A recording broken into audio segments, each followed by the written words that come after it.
Hello everyone, गेजन success point में आपका स्वागत है।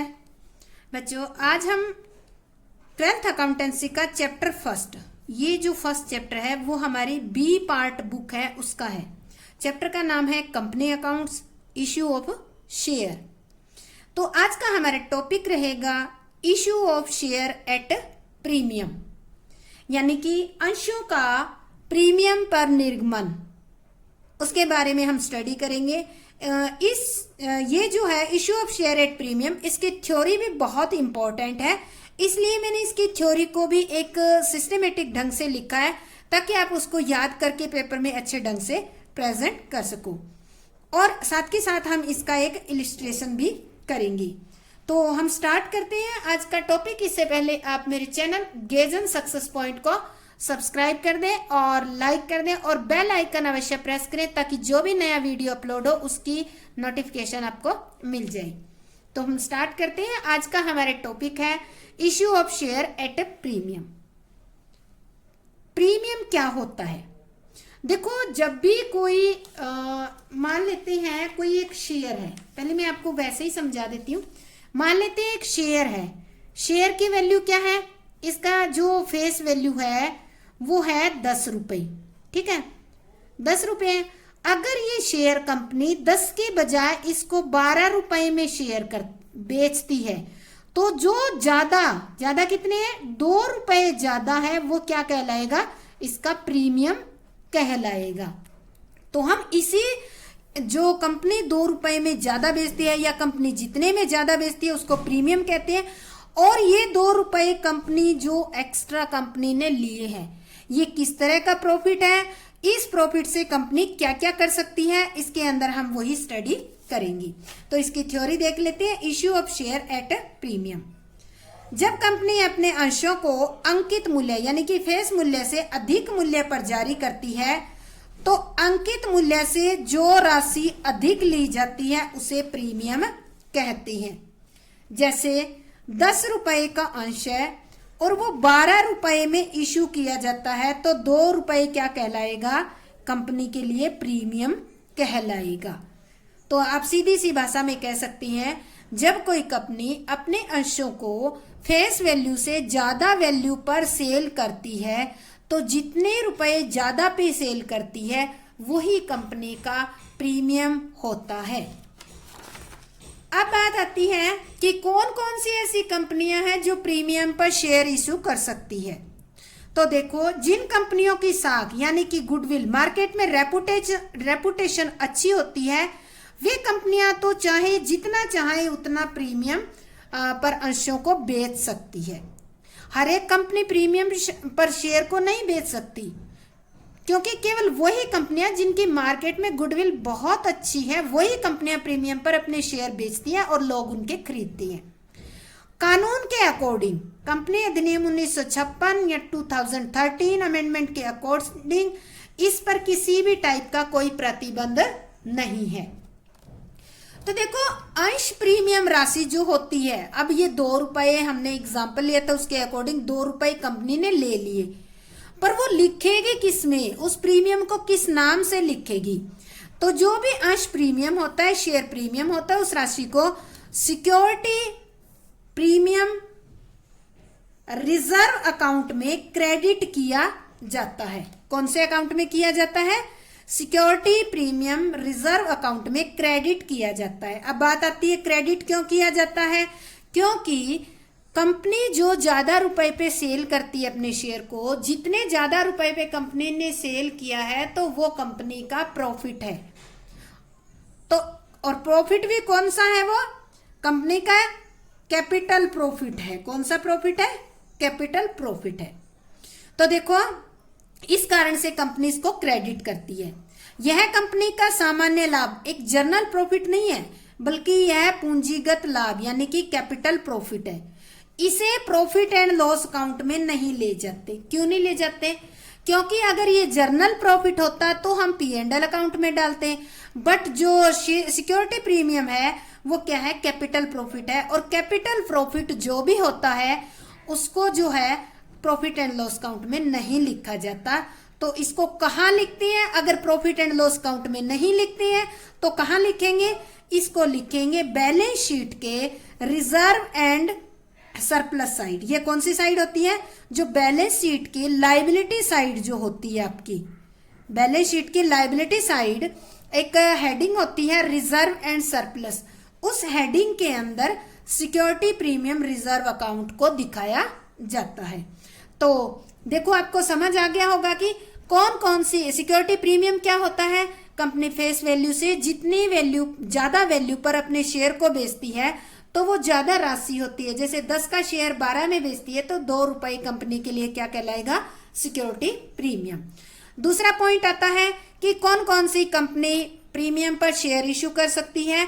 तो केवल वही कंपनी प्रीमियम पर शेयर इशू कर सकती है जिनकी मार्केट में रेपुटेशन अच्छी है, गुडविल अच्छी है, साख अच्छी है। क्या इस पे कोई प्रतिबंध है? तो कंपनी अधिनियम 2013 के अनुसार इस पर कोई प्रतिबंध नहीं है। फोर्थ पॉइंट आता है कि जो ये प्रीमियम की राशि है ये जो है किस में दिखाई जाती है? तो इसको दिखाया जाता है सिक्योरिटी प्रीमियम रिजर्व अकाउंट में। कौन सी साइड दिखाया जाता है? क्रेडिट साइड में। इसको कैसा प्रॉफिट माना जाता है? जर्नल या कैपिटल? तो इसको रेवेन्यू प्रॉफिट नहीं माना जाता, इसको कैपिटल नेचर का प्रॉफिट माना जाता है। कौन से अकाउंट में शो किए जाते हैं?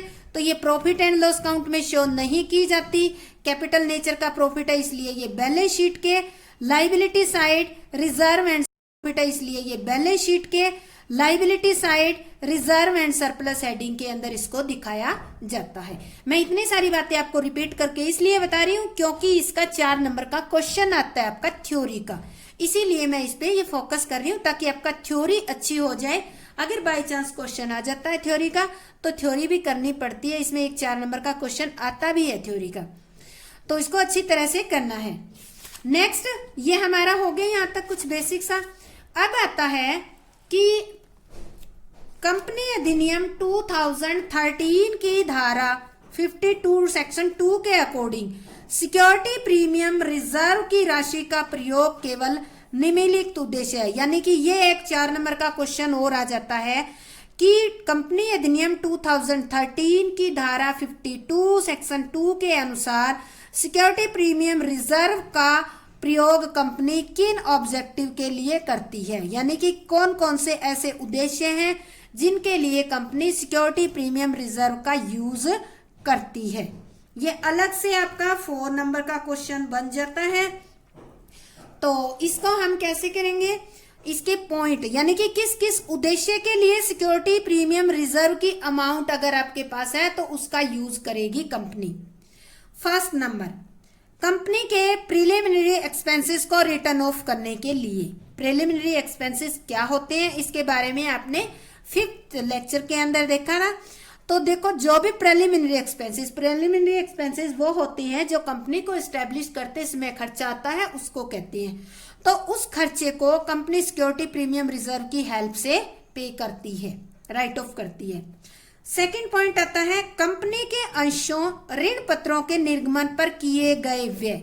कंपनी जो भी शेयर और डिबेंचर इश्यू करती है तो उनको इश्यू करने पे बहुत सारे एक्सपेंसेस और कमीशन होता है या फिर डिस्काउंट जो होती है उनको रिटर्न ऑफ करने के लिए इस अमाउंट का यूज किया जाता है। तो ये पॉइंट वाइज याद करने है, आपको ध्यान रखना है, ठीक है। पहला पॉइंट है प्रिलिमिनरी एक्सपेंसेस को रिटर्न ऑफ करने के लिए। सेकंड पॉइंट है शेयर डिबेंचर के इश्यू पर जो एक्सपेंसेस हुआ है, जो कमीशन दिया है, जो डिस्काउंट दिया है उसको राइट ऑफ करने के लिए यूज किया जाता है। थर्ड पॉइंट हमारा आता है अंशधारियों को पूर्णदत्त बोनस यानी कि fully paid bonus share issue करने के लिए भी इसका यूज किया जाता है। फोर्थ पॉइंट है कंपनी के पूर्वाधिकार अंशों ऋण पत्रों के भुगतान के समय दिए जाने वाले प्रीमियम को रिटर्न ऑफ करने के लिए। यह पॉइंट देखो क्या है, जो प्रेफरेंस शेयर होते हैं कंपनी उनको एक टाइम के बाद पे करती है यानी कि रिडीम करती है। तो ऋण पत्रों के भुगतान के समय दिए जाने वाले प्रीमियम, अब ये प्रीमियम क्या होता है, मान लेते हैं कंपनी ने प्रेफरेंस शेयर इशू किए थे 10,000 रुपीज के, ठीक है, 10 ईयर के लिए कंपनी ने इशू किए। 10 ईयर के बाद क्या हुआ, जब कंपनी इनकी पेमेंट वापस करती है शेयर होल्डर को, ठीक है, रिडीम करती है, ठीक है, रिडीम करती है इन शेयर को, तो कंपनी को 12,000 रुपए पेमेंट करनी पड़ी। 12,000 क्यों? क्योंकि हो सकता है उस टाइम शेयर की वैल्यू ज्यादा हो, तो 10 कंपनी ने लिए थे जब शेयर इशू किए, और अब पेमेंट 12,000, तो 2,000 रुपए कंपनी को एज ए प्रीमियम पे करने पड़े। किसको? जिनके पास शेयर थे, जिन्होंने कंपनी के शेयर खरीद रखे थे उनको। तो अब देखो ये जो प्रीमियम है ये कंपनी के लिए क्या है? लॉस है। और कौन सी लॉस है? कैपिटल नेचर की लॉस है, ठीक है। तो ये जो है इसको भी कंपनी को राइट ऑफ करना पड़ता है। अब आप कंफ्यूज हो गए होंगे कि एक बार तो प्रीमियम जो है कैपिटल नेचर का प्रॉफिट हो गया और एक बार क्या होगी? लॉस होगी। तो उसको मैं समझाती हूं। At the time of issue, और ये किसके पर होता है? प्रेफरेंस शेयर के लिए, ठीक है। कंपनी ने शेयर इशू किए 100, ये शेयर थे, प्रेफरेंस शेयर थे, at the rate of 10 each. Company ने इशू किए, तो जिन्होंने शेयर खरीदे थे उन्होंने कंपनी को कितनी पेमेंट की? 1,000 रुपीज पेमेंट की, ठीक है। कितने ईयर के लिए? मान लेते हैं 10 ईयर के लिए, 10 ईयर के लिए।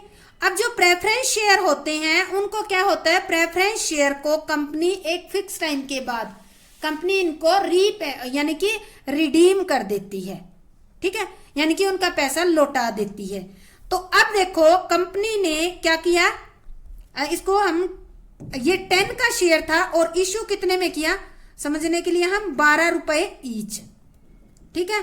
फेस वैल्यू इसको समझ लेते हैं, ऐसे समझ लेते हैं ताकि आपको प्रीमियम समझ आ जाएगा। फेस वैल्यू कितनी थी इसके? 10 रुपए, और इशू कितने में किया? 12 रुपए में। तो कंपनी ने कितने का कर दिया? 1200 रुपए में। कंपनी के पास पैसे कितने आए? ये पैसे कंपनी के पास आए हैं कितने? 1200 रुपए। इसके बन कितने रहे थे? 1,000 रुपए, क्योंकि 1,000 रुपए बन रहे थे फेस वैल्यू के अकॉर्डिंग।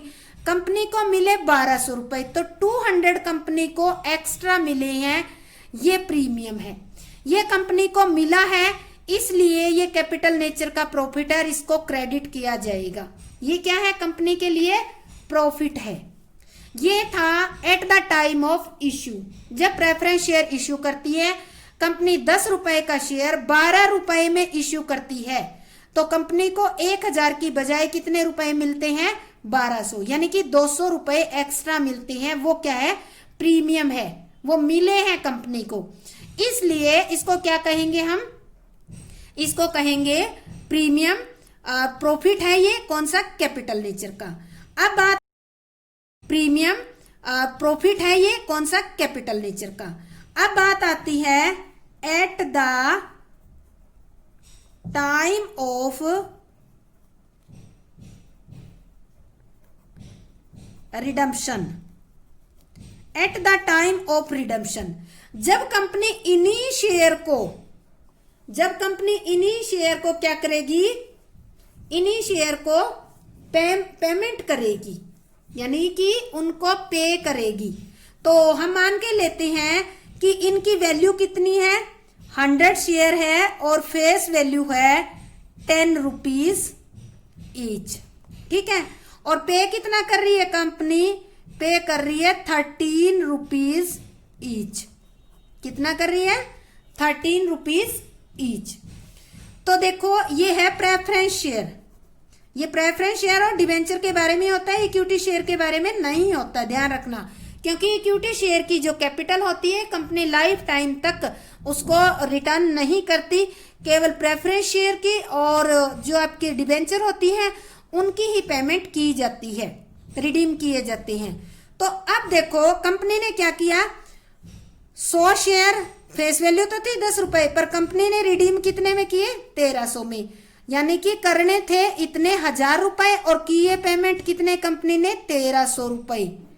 कितने एक्स्ट्रा किए? 300 रुपए। ये प्रीमियम है, पर ये प्रीमियम किसके लिए बेनिफिट है? जिसको पेमेंट मिली है, या कंपनी के लिए बेनिफिट नहीं है ये, तो कंपनी के लिए ये क्या कहलाएगी, कैपिटल लॉस कहलाएगी। ठीक है, 300। तो इस तरह से जब कंपनी के पास पैसा आता है और कंपनी प्रीमियम पर इश्यू करती है, या आप सीधा सा ये समझो, जब कंपनी प्रेफरेंस शेयर को इश्यू करती है प्रीमियम पे तो कंपनी के लिए बेनिफिट होता है, और जब कंपनी रिडीम करती है तो ये प्रीमियम कंपनी के लिए लॉस होता है। लेकिन अगर कंपनी जो है इक्विटी शेयर इश्यू कर रही है, ठीक है, इक्विटी शेयर इश्यू कर रही है, 100 शेयर है और उसको 10 रुपीज का है, ठीक है, और इश्यू कर रही है इसको 12 ईच, तो ये जो है यहाँ 200 रुपीज जो है कंपनी के लिए प्रीमियम जो है कैपिटल नेचर का प्रॉफिट ही होगा, क्योंकि इक्विटी शेयर की रिडम्पशन नहीं होती। कंपनी इक्विटी शेयर की कैपिटल को लाइफ टाइम तक यूज करती है। ये मैंने आपको इसीलिए समझाया है, at the time of issue premium और रिडम्पशन के टाइम भी प्रीमियम होता है। तो ये आप अभी से समझ लोगे तो कंफ्यूज नहीं होगे। इस चैप्टर के अंदर हम क्या करेंगे, इस चैप्टर के अंदर हम केवल इश्यू वाला पॉइंट ही करेंगे, ठीक है। पर ये जो पॉइंट आपका आया है, पूर्वाधिकारांश और ऋण पत्रों के भुगतान के समय दिए जाने वाले प्रीमियम को रिटर्न ऑफ करने के लिए जो ये अमाउंट मिली हुई है एक्स्ट्रा, उसको यूज किया जाता है। तो ये लॉस होती है, इसलिए इसको राइट ऑफ किया जाता है, जो रिडम्पशन के टाइम पेमेंट एक्स्ट्रा की जाती है। 5th पॉइंट हमारा है, धारा 68 के अकॉर्डिंग अपने ही अंशों तथा अन्य प्रतिभूतियों, जो कंपनी होती है मार्केट में, अब जब शेयर इश्यू करती है तो कंपनी अपने ही अंशों को वापस कर्या कर सकती है मार्केट में, एक आम इन्वेस्टर की तरह। तो अगर कंपनी अपने ही अंशों को मार्केट में खुद ही बाय करती है तो उसको कहा जाता है बाय बैक ऑफ शेयर, यानी कि वापस करे, अपने अंशों का वापस क्रय करना। अब आपको एक बात और ध्यान रखनी होगी जो बहुत ही इंपॉर्टेंट है, सिक्योरिटी प्रीमियम रिजर्व अकाउंट की जो अमाउंट होती है उसका प्रयोग अंशधारियों को डिविडेंड देने के लिए नहीं किया जाता। ये जो हमने ऊपर 5 पॉइंट पढ़े ना, सिक्योरिटी प्रीमियम रिजर्व की इन्हीं 5 पॉइंट में जो हमारी आई है रिक्वायरमेंट, उसके लिए यूज किया जाता है, डिविडेंड देने के लिए यूज नहीं किया जाता। अब बात आती है कि सिक्योरिटी प्रीमियम रिजर्व जो है उसकी एंट्री कैसे की जाएगी। तो जब एंट्री की बात आती है तो अभी आपको ध्यान रखना है, अगर प्रीमियम कह रखा है कि एप्लीकेशन के साथ लेना है तो आपको प्रीमियम की एप्लीकेशन के साथ एंट्री करनी है। अगर कह रखा है कि अलॉटमेंट के साथ प्रीमियम लेना है तो अलॉटमेंट के साथ एंट्री करनी है। फर्स्ट कॉल के साथ कह रखा है तो फर्स्ट कॉल, सेकंड के साथ कह रखा है तो सेकंड। अगर क्वेश्चन में प्रीमियम की अमाउंट दे रखी है और ये नहीं बता रखा कि किसके साथ जो है एंट्री करनी है या प्रीमियम प्राप्त करना है, तो आप अलॉटमेंट के साथ करोगे इसकी एंट्री। तो हम अब इसकी एंट्री रिलेटेड टू प्रीमियम से रिलेटेड कुछ एंट्री है जिनको हम करेंगे। सबसे पहले हम मानते हैं कि अगर प्रीमियम की अमाउंट एप्लीकेशन के साथ प्राप्त होती है, तो प्रीमियम की राशि एप्लीकेशन के साथ प्राप्त होती है, तो प्रीमियम की राशि एप्लीकेशन के साथ प्राप्त हो तो उस समय एंट्री किस तरह से की जाएगी, तो इसकी एंट्री हम कैसे करेंगे, ठीक है। मान लेते हैं, साथ के साथ एग्जांपल लेंगे, मान लेते हैं 1000 शेयर, फेस वैल्यू है इसकी 10 each and issued at 12 each, तो 2 रुपीज क्या हो गया, प्रीमियम हो गया इसका, ठीक है। तो अब देखो एंट्री कैसे करेंगे। अब इस 1000 शेयर इशू किए हैं, उनकी फेस वैल्यू तो थी 10 रुपीज और इशू कितने में किया है, 12 में किया है, तो 2 रुपए एक्स्ट्रा कंपनी ने प्राप्त किए हैं, 12 में किया है तो 2 रुपए एक्स्ट्रा कंपनी ने प्राप्त किए हैं, तो वो 2 रुपए एक्स्ट्रा क्या है, प्रीमियम है। तो इसकी एंट्री हम क्या करेंगे, पहली एंट्री होगी इसकी bank account debit to share application account, ठीक है। और टू और क्या मिला है, सिक्योरिटी प्रीमियम है ना, तो हम साथ की साथ ये इसमें नहीं करेंगे, यहां हम एंट्री लिख देते हैं, ये नरेशन लिख देते हैं, application money received with premium. Application money receive हुई है विद प्रीमियम, तो 1000 रुपए का जो 1000 शेयर थे उन पे 12 रुपए कंपनी को मिले हैं, तो टोटल कितने मिले, 12,000 रुपए, ठीक है। तो यहां हम लिखेंगे अमाउंट 12,000 रुपीज। तो ये हो गया हमारा जब एप्लीकेशन के साथ सिक्योरिटी प्रीमियम मांग रखा है। अभी देखो जो एप्लीकेशन आती है तो उसके साथ अमाउंट आ गई है, अब इसको हम शेयर कैपिटल में, ये जो शेयर एप्लीकेशन है इसको शेयर कैपिटल में ट्रांसफर करेंगे। तब हम एंट्री कैसे करेंगे, देखो इसकी हम एंट्री करेंगे शेयर एप्लीकेशन अकाउंट,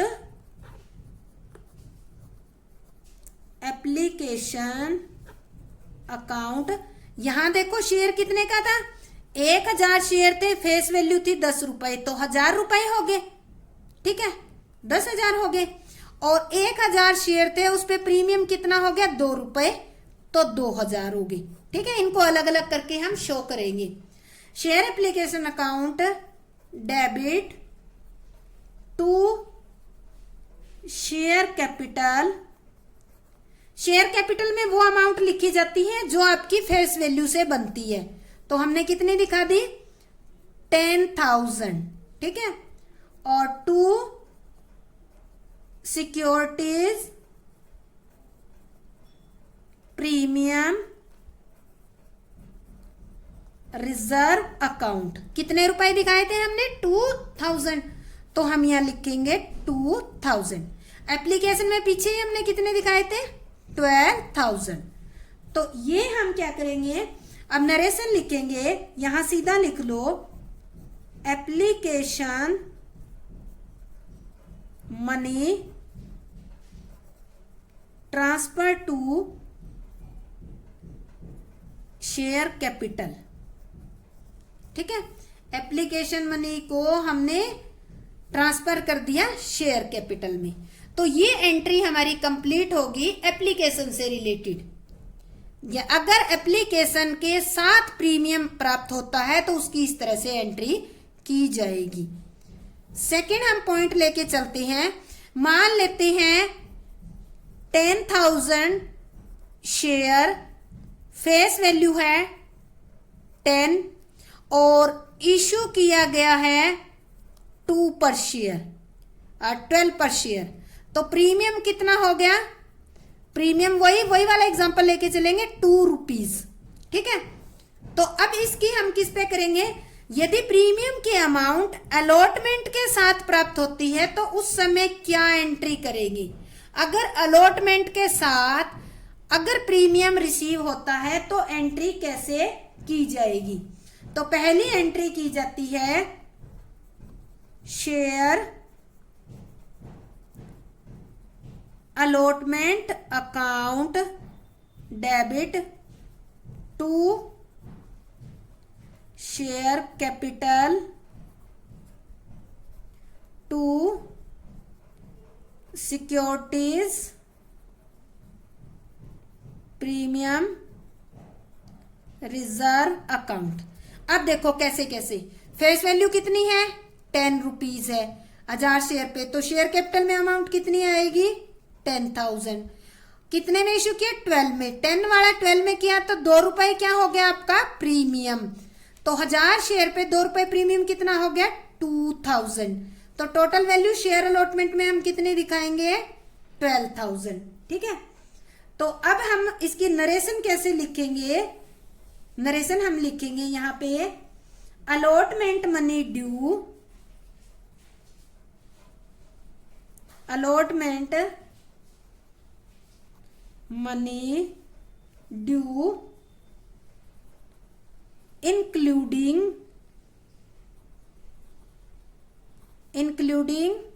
प्रीमियम। ठीक है, यानी कि अलॉटमेंट मनी ड्यू की है इंक्लूडिंग प्रीमियम, प्रीमियम के साथ। ठीक है, ये हमारी पहली एंट्री होगी। अब ड्यू कर दी, ड्यू करने के बाद क्या होता है? अलॉटमेंट की अमाउंट रिसीव होती है। जब अलॉटमेंट की अमाउंट रिसीव होगी तो हम क्या एंट्री करेंगे? Bank account debit to share allotment, to share allotment. तो टू शेयर अलॉटमेंट में हमने यहां कितने दिखाए थे? 12,000। ये देखना आपको, शेयर अलॉटमेंट में अमाउंट 12,000 दिखाए थे, तो ये हमारे 12,000 क्या हो गए? रिसीव हो गए। ठीक है, नरेशन में लिखोगे allotment money receive with premium, allotment money receive premium, allotment money receive with premium. तो ये होगी हमारी अलॉटमेंट तक एंट्री। अब आगे अगर फर्स्ट कॉल सेकंड कॉल पर भी इसी तरह से होती है ये अलॉटमेंट की अमाउंट ड्यू, तो हम इसी तरह से कर लेंगे। जैसे फर्स्ट कॉल के साथ होती है तो हम लिखेंगे first call share first call account debit to share capital to premium account, और उसी तरह से हम जैसे अलॉटमेंट जहां नाम आया है वहां पे share first call second call डाल देंगे और एंट्री इसी तरह से हम कर लेंगे। अब एक बात आपको और बता दूं, रिटर्न में मैंने वैसे बता चुकी हूं, पर फिर भी आपको रिटर्न में एक बार रीड करवा दूंगी तो उम्मीद करती हूँ कि आपको याद रहेगी। ये ध्यान से करना है। यदि प्रश्न में यह दिया होता है कि सिक्योरिटी प्रीमियम की अमाउंट किस किस्त के साथ दे है, अगर क्वेश्चन में दे रखा है कि किस किस्त के साथ मिलेगी, सिक्योरिटी प्रीमियम एप्लीकेशन के साथ मिलेगी, यानी कि यह देखो कह रखा है कि एप्लीकेशन के साथ, तो एंट्री हम एप्लीकेशन के साथ करेंगे। अगर कह रखा है अलॉटमेंट के साथ मिलेगा तो अलॉटमेंट के साथ एंट्री, और अगर फर्स्ट कॉल के साथ कह रखा है तो फर्स्ट कॉल, और सेकंड कॉल के साथ कह रखा है तो सेकंड कॉल के साथ। अब बात आ जाती है, अगर क्वेश्चन में स्पष्ट दिया हुआ है कि इसके साथ एप्लीकेशन अलॉटमेंट फर्स्ट सेकंड इनमें से किसी एक का नाम दे रखा है, तो जो प्रीमियम की एंट्री है वो उसी के साथ एंट्री की जाएगी। सेकंड आता है, कई बार क्वेश्चन में कुछ भी स्पष्ट नहीं होता। सिक्योरिटी प्रीमियम की दी होती है कि शेयर जो 10 रुपए वाला है वो 12 रुपए में इश्यू किया है, बट ये नहीं कह रखा कि वो जो सिक्योरिटी प्रीमियम है वो किसके साथ रिसीव हुआ है। अगर ये क्वेश्चन में नहीं दे रखा है तो आपको क्या करना है? एंट्री करनी है अलॉटमेंट के साथ। किसके साथ एंट्री करनी है? अलॉटमेंट के साथ। अगर क्वेश्चन में सिक्योरिटी प्रीमियम दे रखा है और यह नहीं बता रखा कि किसके साथ अलॉटमेंट की अमाउंट रिसीव होगी, स्पष्ट नहीं है, तो हमें एंट्री करनी है अलॉटमेंट के टाइम। तो ये हमने थ्योरी की है और इसकी कुछ एंट्री हमने करना सीखे हैं। तो ये वीडियो थोड़ा लंबा हो जा रहा है, इसलिए मैं जो इसका क्वेश्चन करवाऊंगी वो नेक्स्ट वीडियो में करवाऊंगी।